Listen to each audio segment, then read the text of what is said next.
So trauma is an injury. It's a psychic injury. It's a psychological injury. It's an emotional injury. Trauma is not what happened to you. Trauma is what happens inside you as a result of what happened to you. So there's a traumatic event, and then there's the wound that you suffer. The wound is the trauma. So trauma, first of all, is an unhealed wound that when you touch it, it really hurts. So somebody says the wrong thing to you, and if you're traumatized, you will react like you're being hurt all over again. So on the one hand, trauma can show up as very sensitive wounds, and in the same person, they can show up as areas, but there's no feeling, there's rigidity, no flexibility, and no capacity to grow. When you're hurt as a child, you can't run away and you can't fight back. What you do is you disconnect from your feelings and from your body, from yourself. As long as you're alive and conscious, you can always reconnect. But that disconnection causes many, many problems, both mental and physical, until you heal the wound. Now, trauma can show up in two forms. One is the big T, we call big T trauma, which is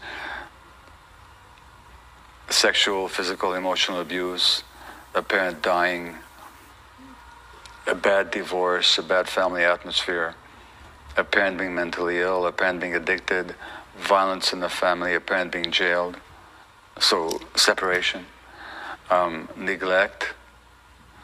These are the big T traumatic events, and they happen to a lot of people. But there's another way you can hurt kids, which is not by doing bad things to them, but by not giving them the good things that they need. So children have an absolute need for unconditional, loving acceptance, being seen, being heard, being accepted for who they are. The parents may completely love their children, but if because of their own trauma, or their own stress, or their own issues, or their own difficulties in the world, if they're not able to give that child that unconditional, loving acceptance, being seen, heard, the child can still be wounded. That's what we call small T trauma. Is that I didn't believe that I was lovable. So then I had to go and prove to myself that I was lovable and people would love me. So I become a doctor. And I'm always accepting more patients. It doesn't matter how busy I was available day or night, stressing myself. Meanwhile, I have young children. It doesn't matter if I feel love for them, which I did. But if I'm not there, or if I'm too tired when I'm with them to give them the attention they need, what's the message they get? They get the message that they're not lovable. So this is how we pass it on. We don't mean to, but we do. First of all, that recognition is the first step towards healing. So until I realized that I was carrying trauma, I couldn't heal. So remember I said that trauma is there's a disconnection from the self, so we become separated.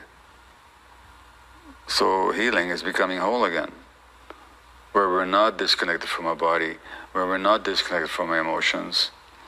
That's the healing process, or that's the healing outcome.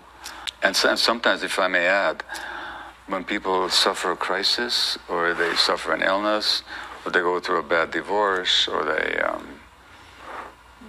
find themselves dissatisfied with their work, then they start asking themselves, well, how did this happen? And that question is the most important question.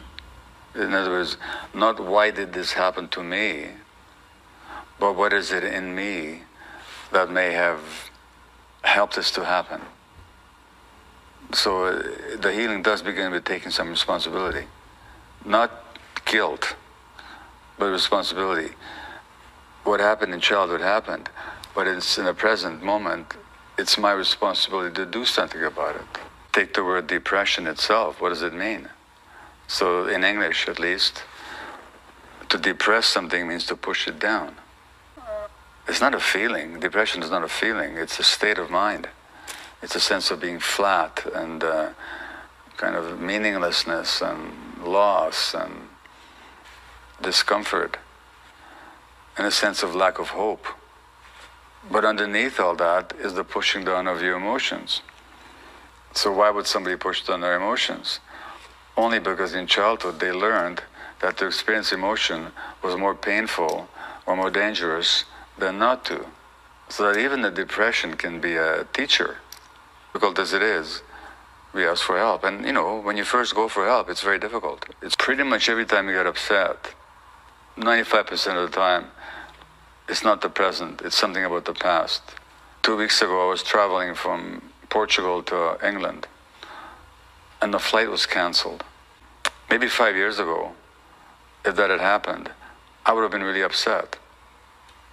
And, you know, raise my voice and argue with the airline employee who was telling me the bad news, you know.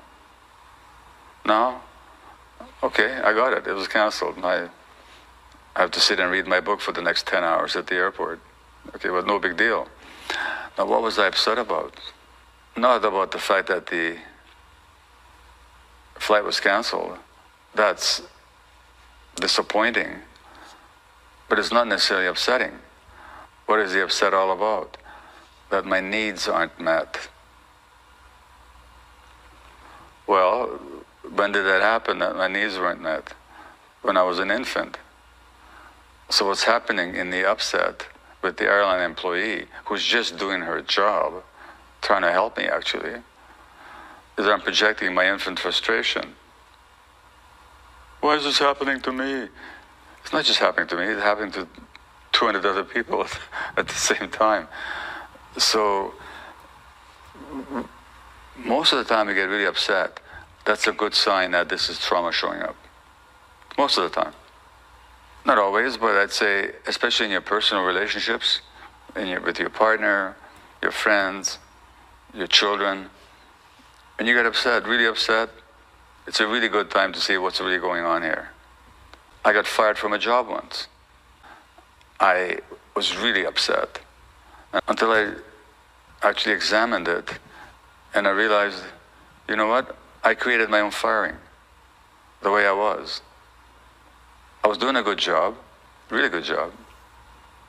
But my colleagues, who were more traditional-minded than I was, they didn't understand why I was doing things the way I was doing, even though they were working. So they asked me questions. Now, when somebody questions me, especially in a certain tone of voice, I'm not hearing a question. I'm hearing an attack. When I hear an attack, I become like a bulldog.